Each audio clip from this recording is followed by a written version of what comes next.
მცირეოდანი წვლილი მაინც შეიტანა ამ საქმეში. ბავშვთა და ახალგაზრდობის განვითარების ფონდმა ქუთაისში ახალგაზრდულ საკითხებზე მომუშავე სახელმწიფო და სამოქალაქო საზოგადოების მხარდაჭერის პროგრამა გააცნო.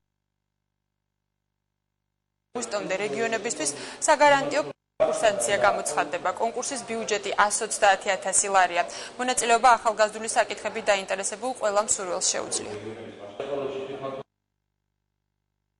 30 აგვისტოში შათვლით გამოაცხადა საგრანტო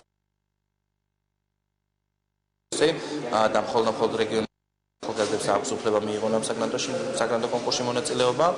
ჩვენ ხვდებით 73 მუნიციპალიტეტში ახალგაზრდებს და რაც შეეხება თანხას, ეს არის დაახლოებით 130,000 ლარი, რომელიც რეგიონების მასშტაბით ცხოვრებ ახალგაზრდებს. შეხვედრა ქუთაისში, სადაც მოხდა პრიორიტეტების პრეზენტაცია, თუ რა პრიორიტეტები იქნება დაფინანსებული, რაც მეტად მნიშვნელოვანია, ეს ხელშეუწყობს ქუთაისში ახალგაზრდული არასამთავრობო ორგანიზაციების საინიციატივო კონკრეტულად ბავშვებას უცხოეთში მიმდინარე ახალი ამბებით საფრთხეების ზომებია გამკაცრებული.